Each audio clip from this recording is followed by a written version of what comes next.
Hi అండి. Welcome to my channel. నేను మీ సత్య. ఇవాళైతే morning routine అయితే పిల్లలకి యథావిధిగా బాక్సులైతే రెడీ చేసి 4 కల్లా లేసి 6 కల్లా చేనుకొచ్చేసాను.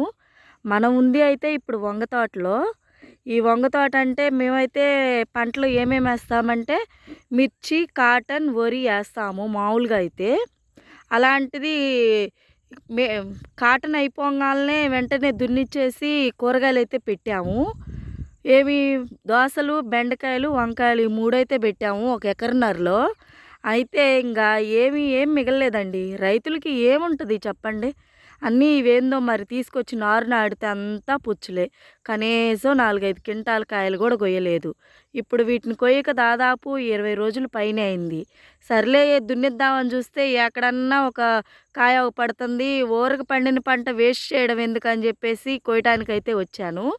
అసలుకి ఏమన్నా ఇప్పుడు 2 పట్టలు తిరిగినా కూడా ఒక బకెట్ కాయలు కూడా దొరకలా.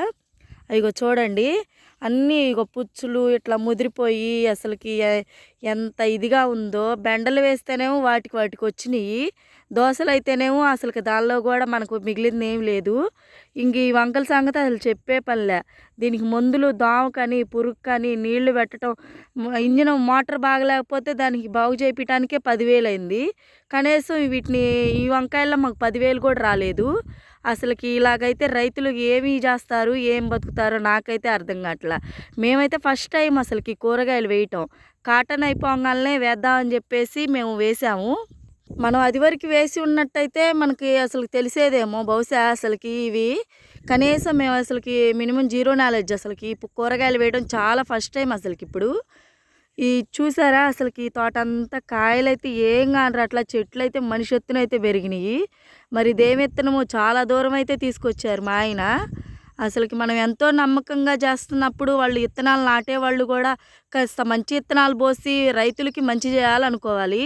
వాళ్ళు ఆ నారు అమ్ముకోవడం కోసం ఏవేవో లూజు నారు తీసుకొచ్చి పోస్తారు. పాప ఈ తెలియని పిచ్చి రైతులైతే బాగుంది అని చెప్పేసి తీసుకొచ్చి నాటుకోగానే ఇవైతే ఇలా అవుతున్నాయి. ఇవే కాదండి, ఒక సంవత్సరం అయితే మేము మిరపనారు కూడా తీసుకొచ్చుకున్నాము. అయితే ఆ నారు కూడా అసలు మాకు అంత యూజ్ఫుల్ కాదు. మామూలుగా అయితే మేము ఎప్పుడు మిరపిత్తనాలు మేమే సీడ్ తెచ్చుకొని మేమే మా చేలో షింకర్లు అవి పెట్టుకొని మేమైతే సాగు చేసేవాళ్ళం. కానీ ఇప్పుడు అందరూ నర్సరీలకు వెళ్తున్నారు. అక్కడైతే మొక్క పెట్టిన విత్తనం పెట్టినట్టే వస్తుంది, భూమిలో నారు సరిగ్గా రావట్లేదని చెప్పేసి నర్సరీకి అయితే వెళ్తున్నారని చెప్పేసి మేము కూడా నిరుడైతే నర్సరీకే ఇచ్చాము. నర్సరీలో నాటుకున్న విత్తనాలు చాలలేదు, నారు చాలలేదని ఒక ఎకరానికి అయితే మిర్చి నారు తీసుకొస్తే అసలుకి దానిలో మనం ఎంత పెట్టుబడి పెడతాము రైతులకు తెలుసు కదా.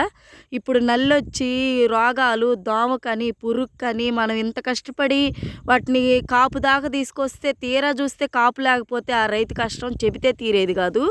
ఆ మాటలు ఇవి ఎవరికైనా సరే తెలిసిన వాళ్ళకి కానీ లేకపోతే పడిన వాళ్ళకి కానీ తెలిసిద్ది. మిగతా వాళ్ళకి ఏం తెలియదు. ఊరికనే రావండి మన కాడికి. మనం డబ్బులు పెట్టి కొనుక్కుంటున్నాం కదా, అంతే ఈజీగా వచ్చేస్తున్నాయి అనుకోవద్దు. మేము పండింది అయితే అసలుకి మీరు డబ్బులు పెట్టి కొనుక్కుంటే డబ్బులు అయితే తినలేం కదా. మనం రైతులు లేనిది అసలుకి ఏదీ లేదండి, ఏ వ్యవస్థ లేదు. ఈ విషయం మీకు తెలిస్తే చిన్న లైక్ చేయండి. నా మాటలు మీకు ఏమన్నా తప్పుగా అనిపిస్తే కామెంట్ చేయండి. Bye bye.